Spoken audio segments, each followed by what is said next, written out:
Hello everyone, welcome to the garage. This is Harinder Harry. Last two videos में हमने discuss किया था why we should go for aftermarket suspension and brand availability of aftermarket suspension in India, जिसमें कि iron man, tough dog, profender, old man, EMU, ARB and Dobinson, ये 5 brands के बारे में हमने डिस्कस किया था।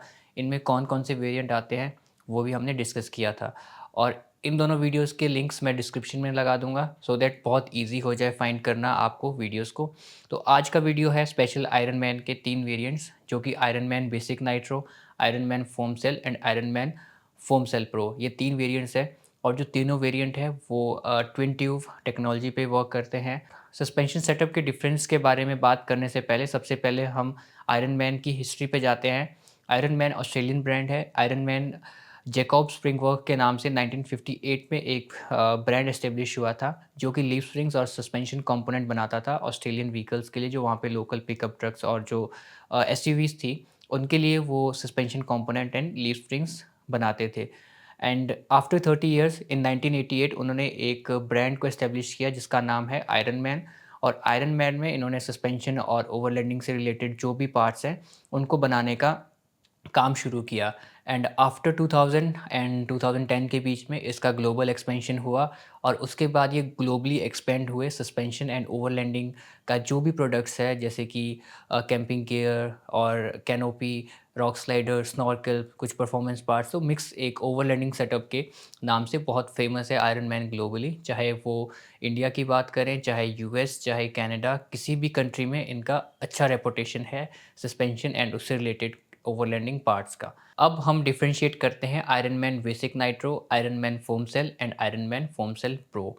हम यहाँ पे स्प्रिंग रेटिंग की बात नहीं करेंगे, हम सिर्फ सस्पेंशन की बात करेंगे। स्प्रिंग रेटिंग का डिफरेंट वीडियो बनाऊंगा, बिकॉज स्प्रिंग रेटिंग पे भी बहुत सारी चीज़ें डिपेंड करती हैं कि फ्रंट में कौन सा रेटेड हो, रियर में कौन सा रेटेड हो। वैसे ए बी सी रेटेड होते हैं, और इसके साथ साथ इसमें वेट कैपेसिटी कितनी होती है वो सब हम लेटर डिस्कस करेंगे। तो सबसे पहला जो डिस्कशन है वो है आयरन मैन बेसिक नाइट्रो के बारे में। सस्पेंशन सेटअप में 3 चीज़ें होती है, outer body, piston and shaft. अगर हम डिस्कस करें आयरन मैन बेसिक नाइट्रो, इसका आउटर बॉडी 54 है, इसका जो पिस्टन है वो 35 है, और जो इसकी शाफ्ट है वो 16 है। अब ये समझते हैं कि आयरन मैन बेसिक नाइट्रो किस कंडीशन में यूज़ करना चाहिए। सबसे पहली कंडीशन तो ये है कि अगर हमारा व्हीकल बिल्कुल स्टॉक है, कोई बहुत बड़े टायर्स यूज़ नहीं किए, जस्ट एक सिंगल अपसाइज़ किया है। फॉर एग्जांपल आपने टोयोटा फॉर्च्यूनर में किया है या टोयोटा हाइलक्स में किया है।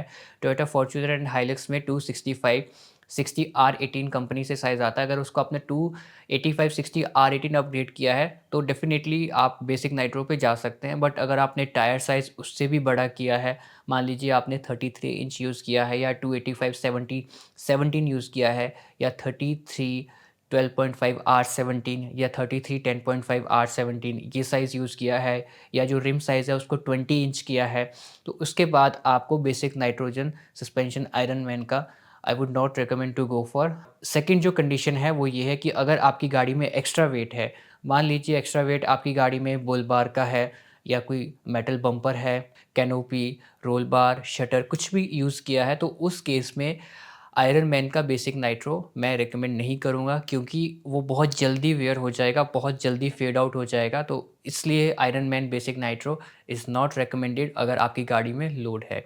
अगर आपकी सिटी यूजेज ज़्यादा है, हाईवे यूजेज है, तो उस केस में लगा सकते हैं। बट अगर आपने रफ़ टेरेन्स पे ज़्यादा चलना है, बहुत फ्रीक्वेंट रफ़ टेरेन्स पे चलना है, और ओवरलैंडिंग सेटअप के साथ में चलना है, गाड़ी में हर टाइम पे आपका लोड रहेगा, तो उस केस में iron man basic nitro recommended नहीं है, क्योंकि ये ज़्यादा लोड डालने के बाद ये बहुत जल्दी हीट अप हो जाते हैं, क्योंकि इसकी जो हीट को रेज़िस्ट करने की कैपेसिटी है वो बहुत कम होती है।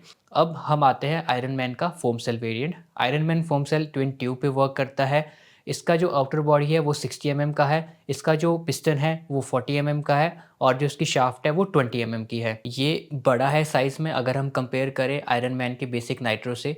और अगर हम ये देखें कि ये किस केस में यूज़ करना चाहिए, सबसे फर्स्ट जो इसका यूसेज है, अगर आपकी गाड़ी में बड़ा टायर है, मान लीजिए 33 10.5 R17 है, 33 10.5 R20 है, 285, 55 R20 पे जा रहे हैं, कोई भी बड़ा साइज़ आफ्टर 285, 60, 18 आप यूज़ कर रहे हैं, आपको फोम सेल पे जाना चाहिए। सेकंड जो फैक्टर है वो ये है कि अगर आपने ऑफ रोड करना है, आपको फ्रीक्वेंट ऑफ रोड करते हैं या आप कच्ची सड़कों पे ज़्यादा चलते हैं, उस केस में भी आप आयरन मैन के फोम सेल पे जा सकते हैं। थर्ड जो है वो गाड़ी में अगर कांस्टेंट लोड रहता है, ओवरलैंडिंग का सेटअप रहता है, then you should go for Iron man foam cell.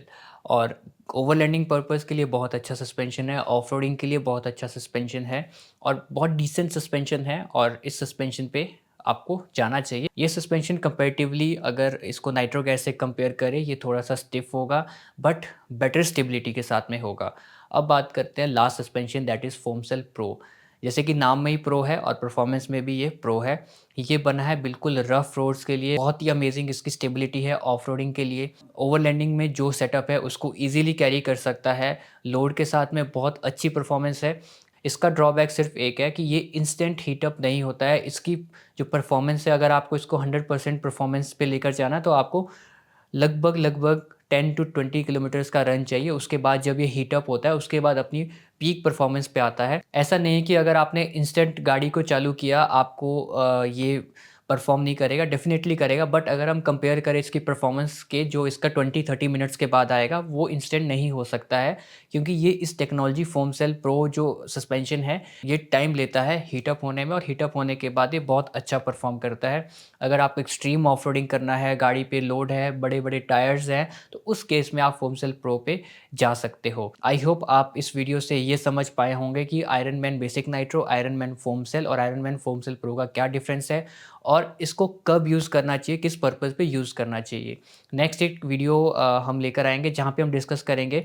बहुत लोगों का सवाल होता है कि मैं आयरन मैन का बेसिक नाइट्रो यूज़ कर रहा हूँ बट वो बहुत स्टिफ चल रहा है। मैं Iron man foam cell pro use कर रहा हूँ बट वो बहुत सॉफ्ट चल रहा है। तो ये सब चीज़ें रहती हैं, तो इसके बारे में भी डिटेल डिस्कस करेंगे। स्प्रिंग रेटिंग के बारे में डिस्कस करेंगे कि स्प्रिंग कब कौन-सा लगाना है, A rated, B rated, C rated, गाड़ी में कितने वेट के साथ में कौन-सा स्प्रिंग लगाना है, किस टेरेन पे चलना है तो कौन-सा स्प्रिंग लगाना है। तो ये सब चीज़ें डिफरेंट रहती है और ये individual to individual and case to case vary करती हैं। आई होप आपको ये वीडियो इन्फॉर्मेटिव लगा होगा। वीडियो इन्फॉर्मेटिव लगा हो तो वीडियो को लाइक और चैनल को सब्सक्राइब ज़रूर कीजिए। Thank you so much.